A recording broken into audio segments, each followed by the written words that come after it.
Getting out of an abusive relationship early makes a huge difference. And I'm proud to say I did come in as a victim, but I am a survivor. Then I could see my mom. My mom was walking toward us. And I got excited. And I was like, there's my mom. And then he didn't stop. I'm trying to keep it together, I said. I gave in to the tears. And I hated that. It's not necessarily the easiest process. It's not necessarily the prettiest process, but it is the most effective process. Like, you can do this. I'm going to tell you 100% you can do this, and you're so worth it to do this. I'm sure losing any child is a real arrow through your heart, but you know, she was great. She was a friend and a family member and our daughter. It feels just as good the 10th time as it did the first time, to have one of your citizens that you're out there protecting walk up and tell you thank you. There is one thing stronger in me than fear, and that's my determination. This is Jen Lee, the host of I Need Blue. We share victim-turned-survivor stories. When you come face to face with danger, you learn not to take your safety for granted. Now more than ever, it is important to use facts from real-life situations to reinforce the valuable need of our law enforcement. To hear my story and hear other episodes, visit www.ineedblue.net. I Need Blue does feature graphic themes, including but not limited to violence, abuse, murder, and may not be suitable to all listeners. Some episodes also contain themes which may be triggering. Please take care of yourself and don't hesitate to ask for professional help. Today's topic relates to child abductions. My friend Maya is here to share her story with you. The incident occurred before cell phones existed, and the Amber Alert system wasn't a response resource yet. She will share her story with us.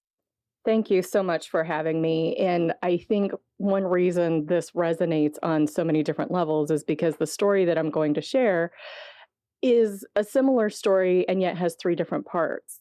One where there was no help, one where the police were a presence, but I didn't know what to do with it, and one where the police did show up and they were there for me. This is such a topic that a lot of people don't think about or just think about generally when we hear about the Amber Alerts or when we hear about what goes on. For me, it was a lived reality. And I'll start with the first one. At the age of 5, I was, my mom always met me at where the bus dropped us off at a school. And it was another school where we would be dropped off. I was 5 and my mom wasn't there that day. And I was waiting, and she never showed up.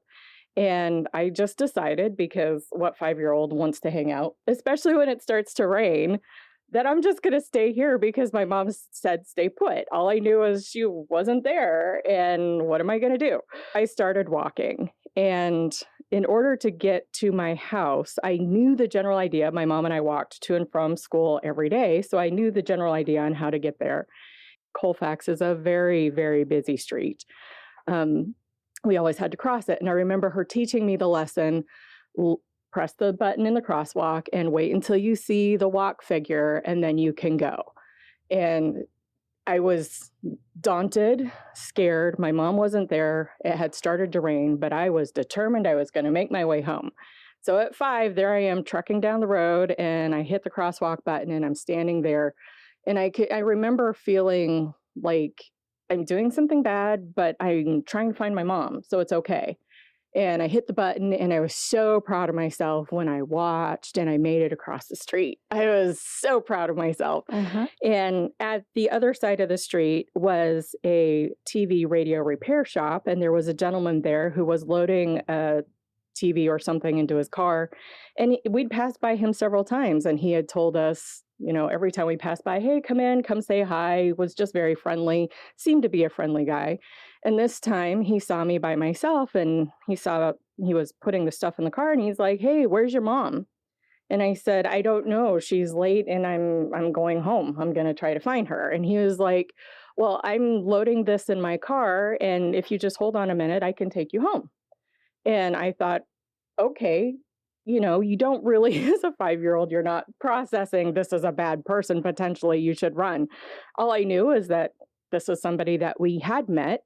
And I got in the car, and as he stopped for a minute and he said, here's some candy. I'm going to lock up the shop and then we'll go. And I remember sitting there, and the candy that he gave me were the Smarties, those chalk tasting things that still have addictive qualities. And my mom was very much a health nut. So like I'm sitting there holding these Smarties going, this is so wrong. Like what? So there was already like the feeling of guilt and should I do this? And then I had heard the story that the bad people offer you candy. And I'm like, but it's not the same. I know him, so I'm okay. So he gets in the car, finishes up what he's doing, and I'm still holding the Smarties. And he gets in the car and he says, "Okay, show me how to get to your house." And so I get him down to the end of the street where there's a stop sign, and we were to turn left and managed to turn left. And then as we're driving further, I'm like the apartment, it wasn't really an apartment complex, but it was a retrofitted type thing for housing. And I could see it ahead, and then I could see my mom. My mom was walking toward us, and I got excited. And I was like, "There's my mom." And he didn't stop. And we went past her, and I'm going, "There's my mom." Yeah. And we're still moving. And I remember looking up and seeing the light had turned red. And it's one of those, even now as an adult, you try to process how everything happens in those quick moments. But it was one of those, just an awareness of the light's red and he should be stopping. Like, it's not even so much we passed my mom at this point. It's the light's red. He should be stopping. And I felt the car accelerate. And in that moment, it was just all of these awarenesses of something is terribly wrong. And I grabbed the door handle and I threw myself out of the car. And he just zoomed through the red light and kept going. And as I'm throwing myself out of the car, I'm yelling, "Mom!"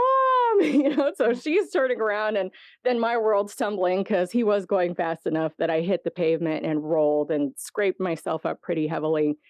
And she came to me, and it's one of those things that we've talked about since, but in that moment, like for her, she didn't know what was happening. She just knew that here I'm rolling out of this car, and she grabbed me and she spanked me. And so like I'm sitting there I'm bloody and I'm being spanked, and I don't know why I'm being spanked, and I'm crying, and I'm like, what's going on? And that was an experience of not having police presence, not even at 5, probably not even being aware that someone could have been there to help me. All I knew was mom and red light, and this is wrong. And I still carry a lot of that with me. And I didn't realize, and I'm just going to interject here, I didn't realize how until like 3 years ago, that I didn't realize how much I was still blaming myself. Because I was raised in a fundamentalist religious environment, there was also very much a heavy emphasis on you obey authority. So I had disobeyed my mom. I deserved what had happened to me. And then at the age of 10 or 11, I was sitting at a bus stop waiting to go to school because I had to take city bus to go to school. But it was across from an elementary school. As I'm sitting at the bus stop waiting for the bus to show up, a guy had pulled up, and I had seen the kids going into the school. And so it was around the time that school would be in session or kids would be running late getting to school. And I saw a car pull up in front of me, and I thought he was just another parent, maybe. There was a reason he was there until he got out and stood up. And the way he stood up out of the car, like he was bracing himself for something. And then and this lane was a narrower lane, and he said, "Get in the car." And I just, it's one of those, you don't expect that. And then he said, "I said, get in the car." And at that point, I saw something shiny in his hand. And to this day, it's one of those, was it a knife? Was it a gun? All I knew is that my brain perceived what he had in his hand as a weapon. And at that time, we didn't have cell phones. So it wasn't like he was hiding a cell phone and pretending it was a weapon. There was something that was saying weapon. And I took off. I jumped out of the bench that I was sitting on and took off, just running down the road toward where my house was. And I remember in the moment just that surge of adrenaline, that surge of terror of, this guy is going to hurt me. And as I was running, I remember the sandals that I was wearing that day, and the backs were flapping against my heels, and I could feel them starting to come off. And I was thinking, what do I do? Do I run out of my shoes? Do I keep them in case I stub my, all of those weird things that run through your head as you're running. And I just remember at the same time, like the slats of one of the fences had been marked by brush or trees or bush. And I just remember seeing the pattern and come around the corner. And in that moment, there was a friend of our family who had been looking out the door. She normally didn't get up early, but she that morning had gotten up to watch her daughter leave for school. It's just one of those. And she even mentions how it was just so random for her to even be there in that moment. But she's standing there. Her daughter had already gone. And she was just still leaning against the door when she said she saw me come around the corner, and I am just hightailing it. And so she opened the door and she said, Maya, what's going on? And I said, there's this guy, he's trying to get me. And she's like, come in. And so she's like ushering me in, and I'm trying to get in there. And I'm starting to tell her the story. And the guy had gotten in his car and had driven, and he drove by. And I said, that's the guy. And she's like, are you sure? And I said, yes, that's the guy. And she's like, come in. And at that point, I had been kind of halfway in and out her house. She pulled me in and she shut the door. And then she went over and she was looking through the blinds and, what do you do? And I'm only 10, 11. She kept looking out and she said, this is interesting.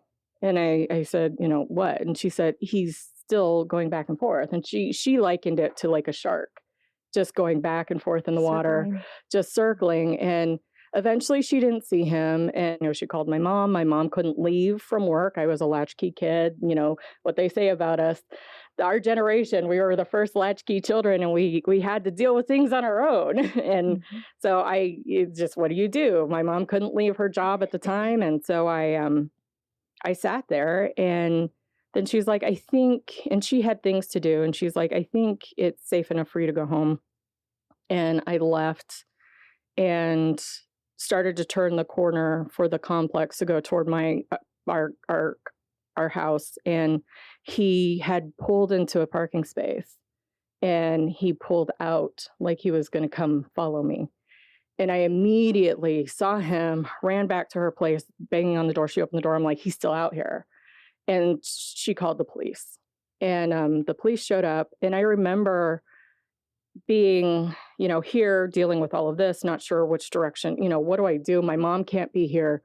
And the officer showing up and was asking me questions like, do you remember what kind of car it was? And what did he look like? And I'm trying to explain, but in that moment, you can't recall the important things that they need you to recall. All you can recall is so much of your emotional flood, and you're trying to be helpful. But then I even remember at 10 or 11 sitting there thinking, I'm doing this wrong. Like, I can't help someone who I'm pretty sure wants to help me. And he was a kind officer. And for me at that time, not being able to answer his questions, I just felt like a failure. I felt like he couldn't even help me help myself. And I didn't know what to do with that, but I was trying to be as helpful as I could. And he eventually, I think, got all the information that he needed. And he said, well, we're going to keep sending cars around. And the person whose house I was at, she had things to do. And eventually I went out the back door, went out a different way. And as I was walking toward home, I saw a police officer drive through the community. And it was one of those things of, I remember thinking, I just have a little bit more to get home. But because our community was a closed loop, he would have to come back around. So if something happens, I know he's going to come back around. So it was like one of those, just in case, I can run the direction that he went, or he's going to be looping back around. So if something happens, I'm relatively okay. Says that. Right. And around that same time period, we found out, I can't remember, I think it was a couple weeks, but it may have been months, that was the same time that there were other people that were being kidnapped in our area. And one made national news because they had found her in the bottom of like a porta potty up in the mountains and had been kidnapped. I just remember feeling that mix of disappointment and also remembering running through, what did I do wrong here? Why is this, what did I do? And at that time, again, fundamentalist environment, I'm sitting there looking, like checking my collar button. Was my collar unbuttoned? Was my shirt not buttoned right? And I know that looking back, they say these things aren't, it's not why someone's attracted to you, but you don't know that. Right. You're 10. You're 10. You're 10 or 11. I can't remember exactly. And you're trying to process this big thing. And so there's the experience of, at 5, I had no one. At 10, 11, I had an officer show up who was there, who was present, and yet I couldn't even help him help me. And then the third example is I was 16, 17, I can't remember. We lived in a different area, and all 3 of these incidences happened in totally different parts of the city. So it's not even like, oh, you were in the same part of the city, so this is maybe something you should have been thinking about. Totally different parts of the city, totally different areas, feels of the community. This one, I was walking home from school again in high school, and there were times walking home that I would stop, sit at a bus stop, and then take the bus home. But today I wasn't going to take the bus home. I was just going to walk. It was a beautiful day. And there were times, though, that there would be guys who would kind of pull over and be like, hey, do you need a ride? And I'd be like, nope. Or if I was sitting at the bus stop, they would ask me, do you need a ride? And I'd tell them no. And a few would be a little persistent, but for the most part, they would move on. And this day, there was a guy who I was walking on the right side of the road, and I could sense a car had kind of pulled up beside me. And he was like, he leaned, he had rolled his window down, and he leaned over and he was like, hey, do you need a ride? And I said, no, I'm good.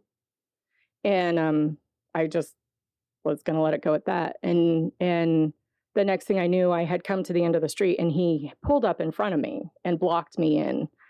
And he said, I said, do you need a ride? And I said, no. And he said, no, do you need a ride? And I said, no, I don't need a ride. I'm fine. And he leaned forward very deliberately and had this eye contact with me. And he said, I'm not asking this time. Get in the car.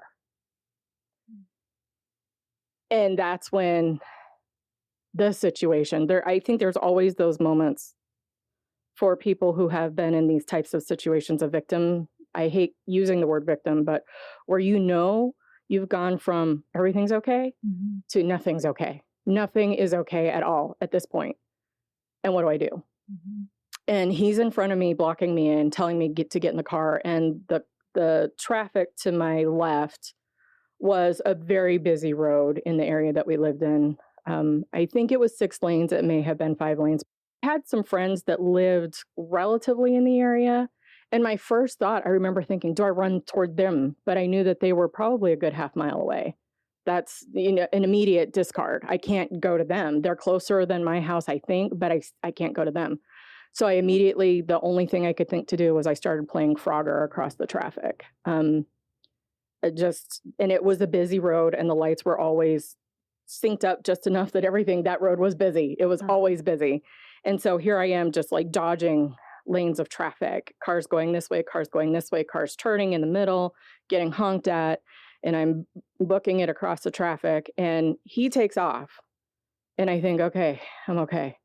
But I'm making it to the other side of the street. And once I made it to the other side of the street, I looked up and I saw that what he had done is he had gone around the block and was waiting to turn, and he was going to be coming down the direction that I was now walking. So we'd be meeting. And I saw that, and I started across the street again, just froggering my way across the traffic. And he passed, and I kind of looked back, and I saw that he was turning again so that he would then be coming back up my way. And I went across the road again. and did that. I don't even know how many times. You just know that you're fighting for your life, you're fighting for survival, and at the same time, like, going through your head, do I try to flag down a car? What do I do? What if it's another bad person? At this point, bad people could be anywhere. What if I raise a fuss, would somebody help? Is there anybody that would care? And of course, at that point, hearing stories of people like in New York City hollering for help, and people are just not caring. And it wasn't even so much that awareness or dismissal. It was just like, this is on me. This is on me.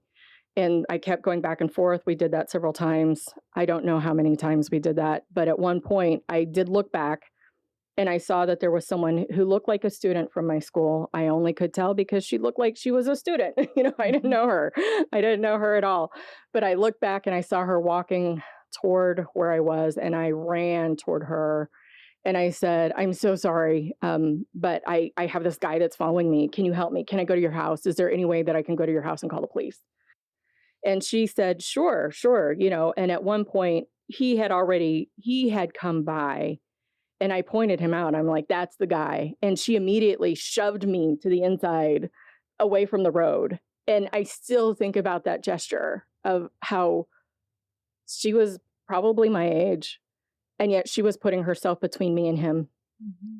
And whoever she is, bless her. I just want her life to be amazing, because she was amazing.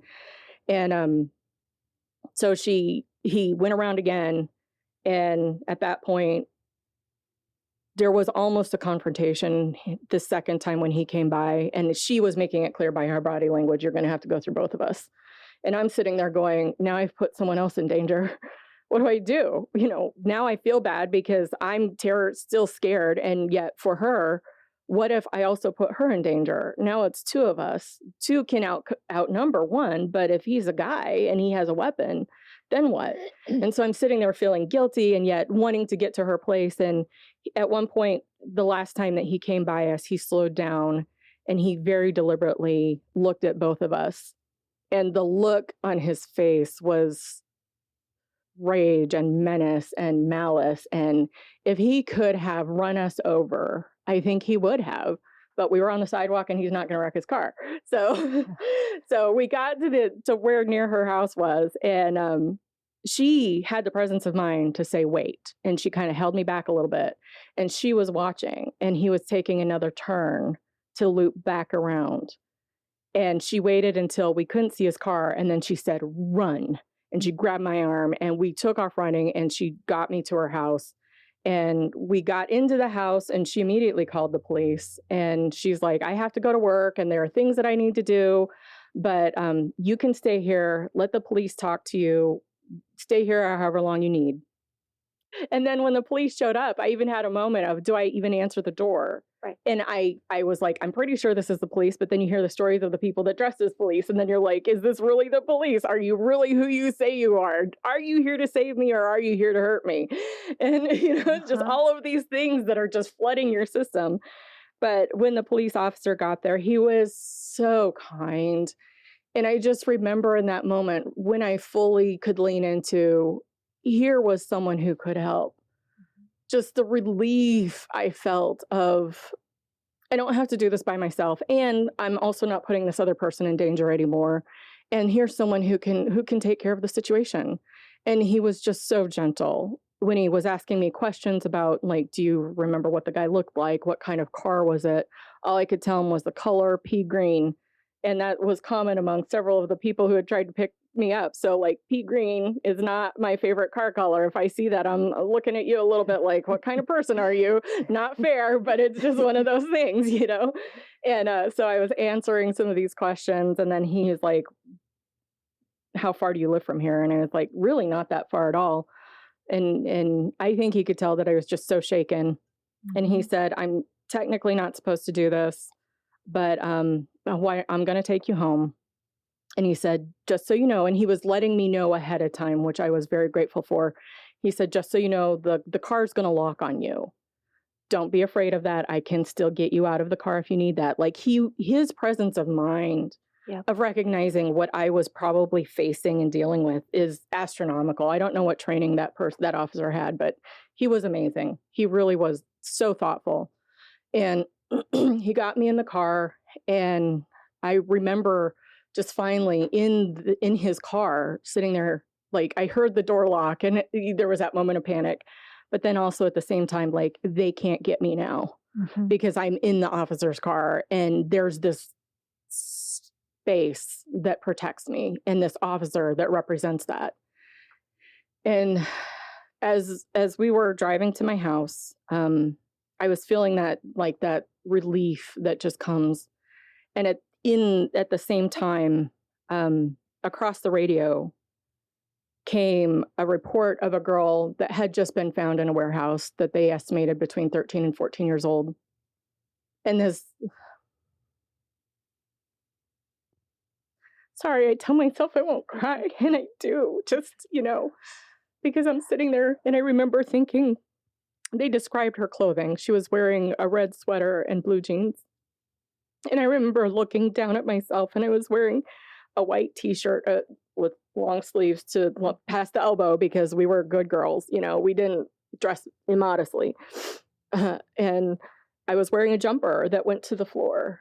And, my collarbone was covered. My elbows were covered. And I was wearing white t-shirt and a blue jumper, and she was wearing a red sweater and blue jeans. And I just the things that come to mind, like I sat there thinking, this is America. Red, white, and blue. And I'm in a police car that represents the security and the safety that we look for in our officers. And here I'm safe and someone isn't. And what do you do with that? How do you process that?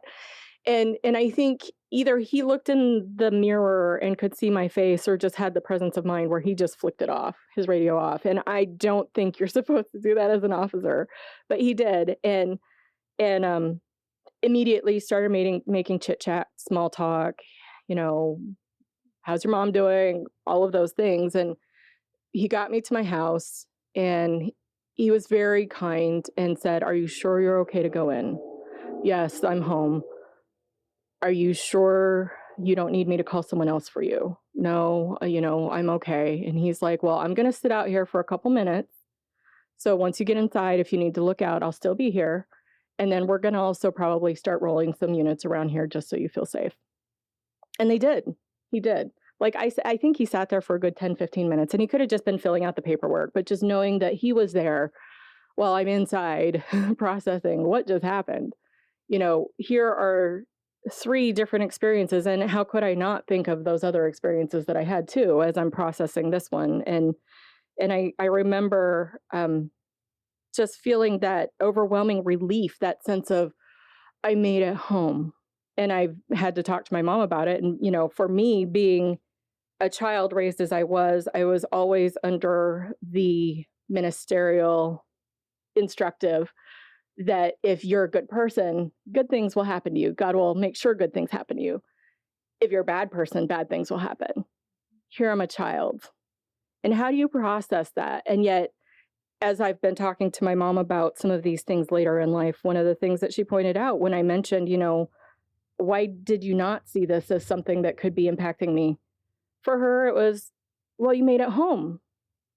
And the police officer was there, or these other people were there, or, God provided. And yet for me, it was trauma.